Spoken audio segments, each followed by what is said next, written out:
హల్లెలూయా. రాజనగరం మీ ప్రతాపం నుంచి రాజనగరం పట్టుబడుకు వస్తుంది అంతే. హల్లెలూయా. దేవుడు స్తోత్రం. ఇప్పుడు దేవుడు ఎన్ని గుంపులు చేస్తాడు మనం?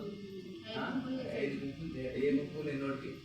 5. మన అమ్మాయి అమ్మకి నేను ఒక్కడనే, నలుగురు తర్వాత నేను ఒక్కడనే. ఎన్నిక లేనివాడిని దేవుడు బలమైన జనం చేస్తాడని. హల్లెలూయా. దేవుడు స్తోత్రం. ఒక్కడనే ఆయన శూన్యంలోంచి భూమి చేసిన దేవుడు ఏమి లేని వాళ్ళని కూడా దేవుడు పైకి లేపుతాడు. హల్లెలూయా. దేవుని మహిమ కలిగిన కాక. అలాగా ఆదాము నుంచి, హల్లెలూయా, అది ఆది నుంచి కూడా దేవుడు మనిషిని వదిలేయలేదు కదా. నేను చెప్పే మాట ఏంటంటే దేవుడు ఎప్పుడు మనిషిని వదిలేయడండి. మనిషే దేవుడు వదిలేస్తున్నాడు, అయినా దేవుడు మనిషిని కలుసుకుంటున్నాడు. హల్లెలూయా. నీ బలహీనతల్లో దేవుడు నిన్ను కలుసుకుంటున్నాడు. నీ యొక్క దీన స్థితిలో యేసయ్య నిన్ను కలుసుకుంటున్నాడు.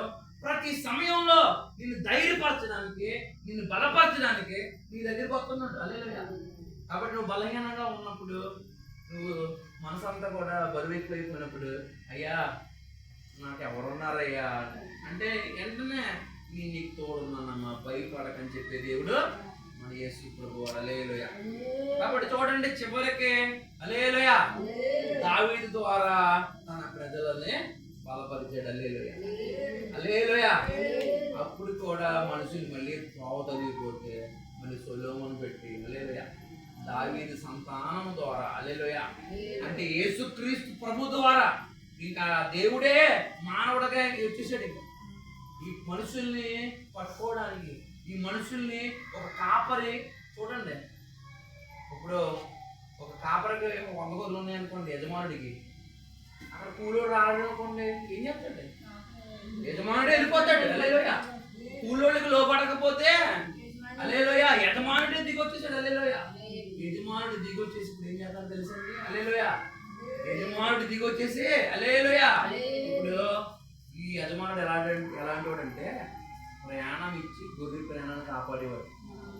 అంత పూర్వం ఉన్నటువంటి కాపర్లు ఎలాంటి వాళ్ళు అంటే ప్రయాణం తీసేసేవాళ్ళు, గొర్రెలు ప్రయాణాలు తీసే తోడేళ్ళు. కానీ ఈ యేసయ్య అలాంటి వాడు కాదు. ఈ యేసు ప్రభుతో ఎవ్వరికి సరిసాటి కాదు, ఎవ్వరికి పోలిక కాదు. హల్లెలూయా. ఈ యేసు ప్రభువులో ఏముందండి? ప్రేమ ఉంది. అది శాశ్వతమైన ప్రేమ. హల్లెలూయా. ఎన్నిసార్లు పడిపోయినా నిన్ను లేవనెత్తగల కృప ఉంది. హల్లెలూయా. హల్లెలూయా. ఎంత దూరం వెళ్ళిపోయినా నిన్ను వెనక్కి తీసుకురాగలిగే శక్తి ఉంది ఆయన దగ్గర. నిన్ను స్థిరపరచగలిగే శక్తి ఉంది, నిన్ను బలపరచగలిగే శక్తి ఉంది. అయ్యా నీ కొదువులు తీర్చే శక్తి ఉంది యేసు దగ్గర. హల్లెలూయా. హల్లెలూయా. ఆ ప్రభువే నిన్ను స్థిరపరుస్తాడు, నిన్ను బలపరుస్తాడు. కాబట్టి నాకెవరున్నారు, నేను బలహీనుడిని అని నేను ఎప్పుడు అనుకో. హల్లెలూయా. ఏ రోజు నిన్ను విడవడు. హల్లెలూయా.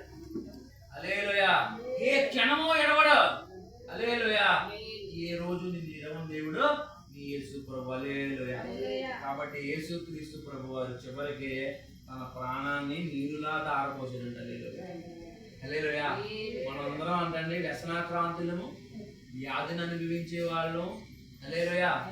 మనం అందరం వ్యసనాలు పాలైపోయిన వాళ్ళు, మనం వ్యాధితో ఉన్నవాళ్ళు. హల్లెలూయా.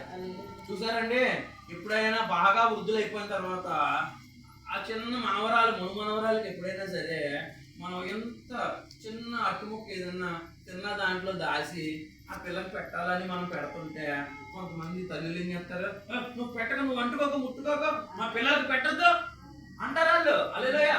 అందరూ అలాంటి వాళ్ళమే, మనం ఏమీ కొత్త ఏం కాదు. హల్లెలూయా.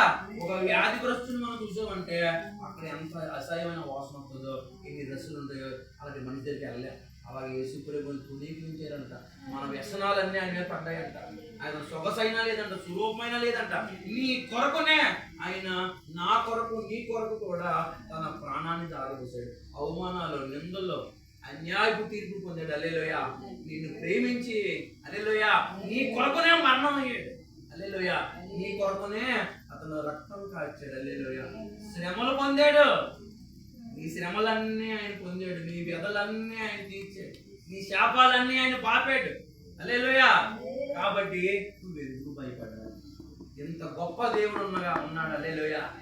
నువ్వు దేనికి, ఎవరికి భయపడను, ఏ పరిస్థితికి భయపడవసరం. ఎందుకంటే ఆయనే నడిచి వచ్చేసాడు. హల్లెలూయా. సైన్యములకు అధిపతి యెహోవాయే నీ దగ్గరికి నడిచి వచ్చేసాడు. హల్లెలూయా. దేనికి భయపడే పని లేదు. హల్లెలూయా. కేవలము హల్లెలూయా మనం చేసేది ఏంటంటే మనం యేసయ్యని పిలవడం. హల్లెలూయా.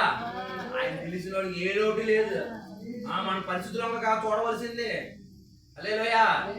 మనుషులంగా కాదు మనం చూడవలసింది నమ్మదగిన యేసయ్య వంక. ఆయన మానవుల దేహంతో ఈ లోకానికి వచ్చాడు కాబట్టి. హల్లెలూయా. దైవ మానవుడు. హల్లెలూయా. నువ్వు మనిషిని నమ్మలేవు కానీ యేసయ్యని నమ్మాలి. హల్లెలూయా.